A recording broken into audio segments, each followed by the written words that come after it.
पसमानदा मुसलमानों की जातिगत जनगणना से एक वर्ग परेशान क्यों? मजीद टाइम्स के बिहार प्रदेश संवाददाता इनातुल्लाह नन्हे की विशेष रिपोर्ट। संभवतः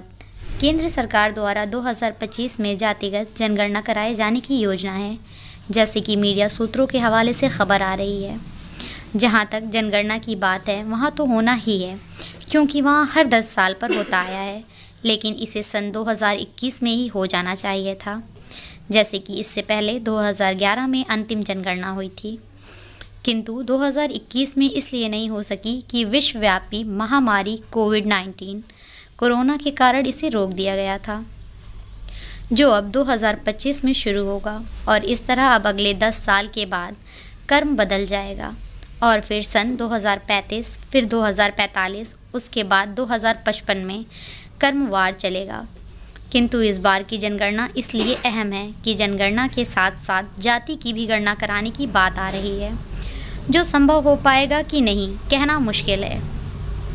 क्योंकि इससे पहले कई बार जातिगत जनगणना की मांग राजनीतिक दलों द्वारा उठाई गई है,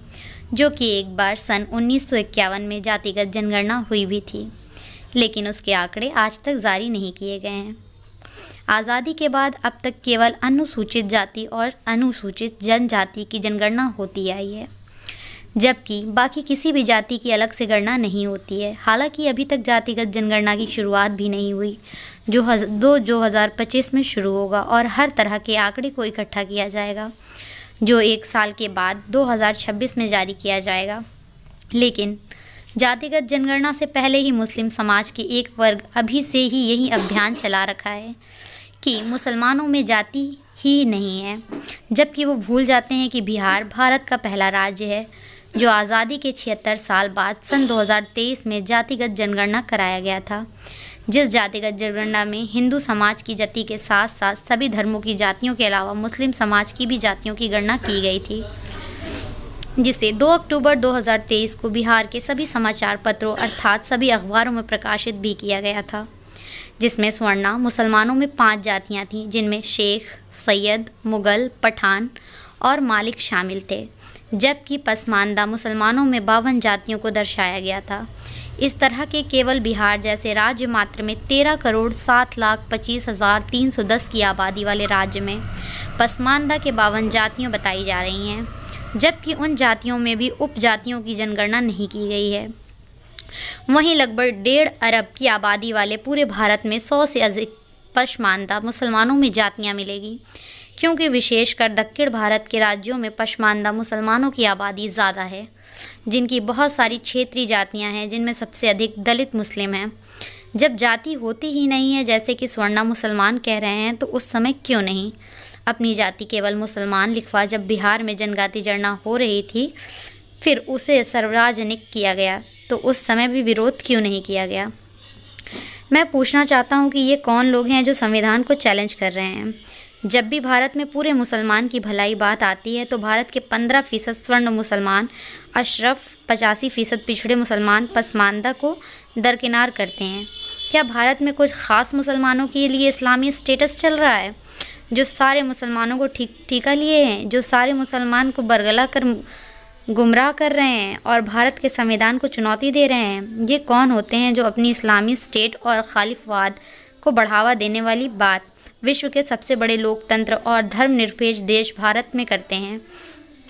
क्या ये संविधान से ऊपर है? जब भारत का संविधान भारत के सभी मुसलमान वासियों को, जो किसी भी धर्म और पंथ से है, उनको सामाजिक, आर्थिक, शैक्षणिक और राजनीतिक उत्थान के लिए ऐसा कर रहे हैं, तो फिर चंद तथाकथित स्वर्ण मुसलमान, जो खुद को आज तक इस भारत में रहकर भी भारतीयता नहीं दिखाई और खुले तौर पर अपने को ईरान, अफ़गान और अरब देश का निवासी बताते हैं, इतना ही नहीं तो वे खुद खुले तौर पर सार्वजनिक सभाओं में स्वीकार करते हैं कि वे विदेश से आए हैं, जबकि हकीकत ये है कि वो बाहर से नहीं आए, बल्कि वे भारत के ही निवासी रहे हैं, जो पूर्व में स्वर्णा सनातन धर्म हिंदू से परिवर्तित होकर मुसलमान बने हैं,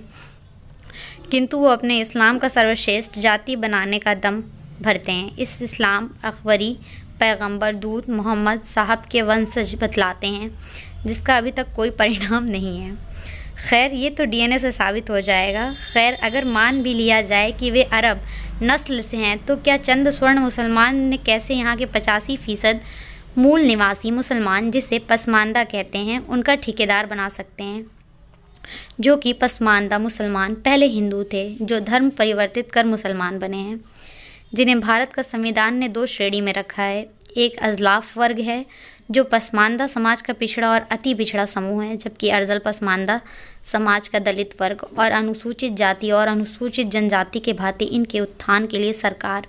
कोई पहल कर रही है। तो इसमें इन विदेशी मूल के स्वर्ण मुसलमान अशरफ को क्या परेशानी है? मैं यहाँ स्पष्ट करते चलूँ कि जिस प्रकार हिंदू कोई धर्म नहीं है बल्कि सनातन एक धर्म है और उस धर्म के मानने वाले उनके अनुयायी को हिंदू कहा जाता है, ठीक उसी प्रकार मुस्लिम कोई धर्म नहीं है बल्कि इस्लाम एक धर्म है और उसे इस्लाम धर्म के मानने वालों को मुस्लिम या मुसलमान कहते हैं। जिस प्रकार सनातन धर्म वाले हिंदू समाज में जातियाँ, उसी प्रकार इस्लाम धर्म के मानने वाले मुसलमान में भी जातियाँ हैं, जिससे किसी को इनकार नहीं है। फिर भी स्वर्ण मुसलमान अशरफ एक व्यापक अभियान चलाकर कहते हैं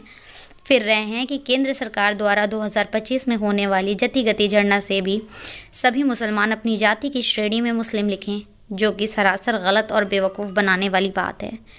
क्योंकि मुस्लिम कोई जाति ही नहीं है। अगर वो मुस्लिम लिखते हैं तो फिर मुस्लिम जाति का आंकड़ा आएगा ही नहीं, तो फिर वो अपने उद्देश्य में कामयाब हो जाएंगे। स्वर्ण मुसलमान ऐसा इसलिए कर रहे हैं ताकि जातिगत जनगणना से 85% भारत के मूल निवासी पसमानदा मुसलमान, जो कालांतर में सनातन धर्म परिवर्तित कर मुसलमान बने थे, मुख्य धारा से जुड़ जाएं। साथ ही उन्हें ये भी खौफ सता रहा है कि देश में यथास्वी प्रधानमंत्री नरेंद्र मोदी जी कहते हैं वो करके दिखाते हैं, कहीं ऐसा ना हो कि पसमानदा मुसलमानों के दायनी स्थिति स्पष्ट होने के बाद दलित मुस्लिम आरक्षण, जो 10 अगस्त 1950 से पहले तक मिला था, जो 10 अगस्त 1950 को तत्कालीन जवाहरलाल नेहरू सरकार ने एक अध्यादेश लाया और धारा 341 के तहत स्वर्ण मुसलमान अशरफ के बहकावे में आकर धार्मिक प्रतिबंध लगाकर उसे रद्द कर दिया था। वहीं पंडित नेहरू का अध्यादेश फिर से बहाल न कर दे, क्योंकि देश के अब तक के सबसे मजबूत और फैसला लेने में किसी की नहीं सुनने वाले नरेंद्र मोदी ने अब तक जो कहा वो करके दिखाया है, क्योंकि वो लगातार सन 2014 के बाद से पसमानदा मुसलमानों के हक व हुकूक भागीदारी के लिए लगे हुए हैं, जबकि पूर्व के केंद्र सरकार द्वारा गठित सच्चर कमेटी और रघुनाथ मिश्रा कमीशन ने भी अपनी रिपोर्ट में ये सब शब्दों में कहा दिया है कि पसमानदा मुसलमानों की हालत दलित से भी बदतर है, लेकिन आज तक उस रिपोर्ट को लागू नहीं किया गया है। एक साजिश के तहत स्वर्ण मुसलमान उस रिपोर्ट को पूरे मुसलमानों के लिए धर्म के आधार पर मनाते हुए सबके लिए आरक्षण की मांग करते हैं, जो कि सरासर गलत है, क्योंकि भारत में धर्म आधारित आरक्षण है ही नहीं। फिर भी ये स्वर्ण मुसलमान अशरफ खुद EWS आर्थिक आधार पर समान आरक्षण का लाभ अपनी आबादी के अनुपात से 80% से ज़्यादा पा रहे हैं, लेकिन 85% पसमानदा मुसलमानों की हकमरी के लिए धर्म को ढाल बनाकर गुमराह कर रहे हैं, जो कि कहीं से पसमानदा मुसलमानों के लिए संविधान प्रदत्त और न्याय संगत नहीं है। मैं पूछना चाहती हूँ कि अगर भारत का संविधान अपने मूल निवासी पसमानदा मुसलमानों को मुख्य धारा से जोड़ने के लिए जातिगत जनगणना करार कर उनके स्टेटस अर्थात स्थिति को चेक करे, अर्थात संरक्षण का उनके लिए उनकी आर्थिक, सामाजिक, शैक्षणिक, राजनीतिक हिस्सेदारी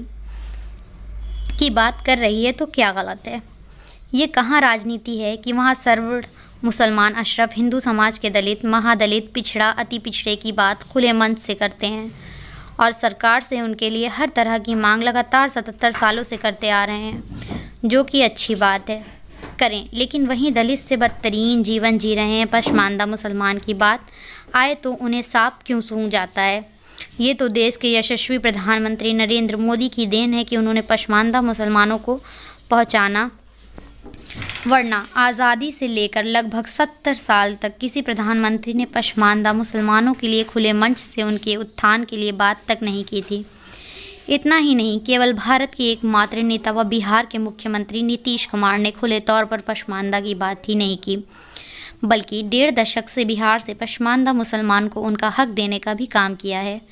जबकि भारत के किसी एक नेता ने भी पसमानदा मुसलमानों की बात नहीं की है, क्योंकि उन्हें सभी मुसलमानों को वोट थोक भाव में चाहिए। इसी बात का खुलासा करते हुए तेलंगाना राज्य की राजधानी हैदराबाद में पार्टी कार्यकर्ताओं का संबोधित करते हुए एक सम्मेलन में नरेंद्र मोदी पसमानदा मुसलमानों की चर्चा की थी। उसके बाद वे कई बार अन्य सभाओं में भी पसमानदा मुसलमानों की बात कर चुके हैं। 27 जून 2023 को प्रधानमंत्री नरेंद्र मोदी ने मध्य प्रदेश की राजधानी भोपाल में भी बूथ लेवल के कार्यकर्ताओं को संबोधित करते हुए स्पष्ट शब्दों में कहा था कि वोट बैंक की राजनीति करने वालों ने पसमानदा मुसलमानों का जीना मुश्किल कर रखा है। उन्होंने खुलकर कहा कि पसमानदा मुसलमानों के साथ इतना ज़्यादा भेदभाव हुआ है कि इनका नुकसान उनकी कई पीढ़ियों को भुगतान पड़ा है और अभी भी भुगत रहे हैं। नरेंद्र मोदी द्वारा जिस तरह से पसमानदा मुसलमानों के लिए चिंता व फिक्र की जा रही है, उससे विपक्ष के द्वारा सेक्युलर के नाम पर भी मुसलमानों के वोट बैंक की जागीर समझने वाले सेक्युलर दलों को जोर का झटका धीरे से लगता है। यही कारण है कि 18 जुलाई 2023 को इंडी गठबंधन के द्वारा बेंगलुरु में हुई बैठक में भी जातिगत जनगणना की मांग की गई थी और अब इसके पक्ष में तर्क दिए जा रहे हैं कि विकास एवं उत्थान के कार्यक्रम के बनाने के लिए सरकारी नीतियों और योजनाओं के लिए ये बहुत ज़रूरी है। इससे पता चलेगा कि कौन जाति कितने पिछड़ेपन का शिकार है और उनकी आर्थिक, सामाजिक, शैक्षणिक और राजनीतिक स्थिति की सही एवं सटीक जानकारी मिलेगी। नरेंद्र मोदी द्वारा पसमानदा मुसलमानों की चिंतन व मंथन से अब तो विपक्षी दलों का भी यही कहना है कि जब SC/ST के जनगणना होती है तो बाकी जातियों के लिए क्यों नहीं होनी चाहिए। अब देखने वाली बात ये होगी कि केंद्र सरकार जातिगत जनगणना कराती है कि नहीं और उसके पसमानदा प्रेम सही से प्रेम में है या ये भी जुमला साबित होगा। और अगर कराती है तो मुसलमानों को पसमानदा समाज के जातियों की गिनती होती भी है या विदेशी मुसलमानों के दबाव में आकर मूल निवासी देशज पसमानदा मुसलमान फिर से ढके जाएंगे और बाबा साहब भीमराव अंबेडकर के संविधान को ताक कर रख दिया शरिया कानून के पसमानदा मुसलमानों पर थोपा जाएगा। गौरतलब है कि देश में स्वतंत्रता से पूर्व जनगणना की शुरुआत अंग्रेजी द्वारा ब्रिटिश शासन में वर्ष 1872 ईस्वी में पहली बार हुई थी। उस समय के जनगणना के आंकड़े भी जारी किए गए थे। उसके बाद तो हर 10 साल पर जनगणना की जाती थी।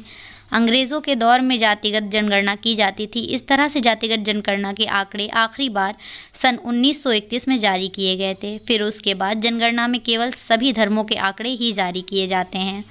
उसके बाद 20 वर्षों तक जनगणना नहीं हुई क्योंकि इस बीच अंग्रेज़ों से देश आज़ाद कराने के लिए संघर्ष काफ़ी तेज़ था। देश की आज़ादी के बाद सन 1951 में जनगणना हुई थी। यहाँ ये बताते चलें कि पूरी दुनिया में जनगणना 10 साल के अंतराल पर होती है, लेकिन ऑस्ट्रेलिया के कुछ देशों में हर 5 साल पर जनगणना होती है। अंत में ये भी बताते चलें कि जनगणना और जातिगत जनगणना के साथ साथ NPR अर्थात राष्ट्रीय जनसंख्या रजिस्टर को भी अपडेट करने की योजना है, जिसके तहत नागरिकता अधिनियम 1950 और नागरिकता अधिनियम 2003 को अपडेट करते हुए समस्त भारत के नागरिकों का पंजीकरण रजिस्ट्रेशन होगा और फिर एक राष्ट्रीय पहचान पत्र भी जारी किया जाएगा, जो पंचायत स्तर से लेकर प्रखंड, नगर, उपनगर, अनुमंडल, जिला, कम्युनरी, राज्य और राष्ट्रीय स्तर पर तैयार किया जाएगा।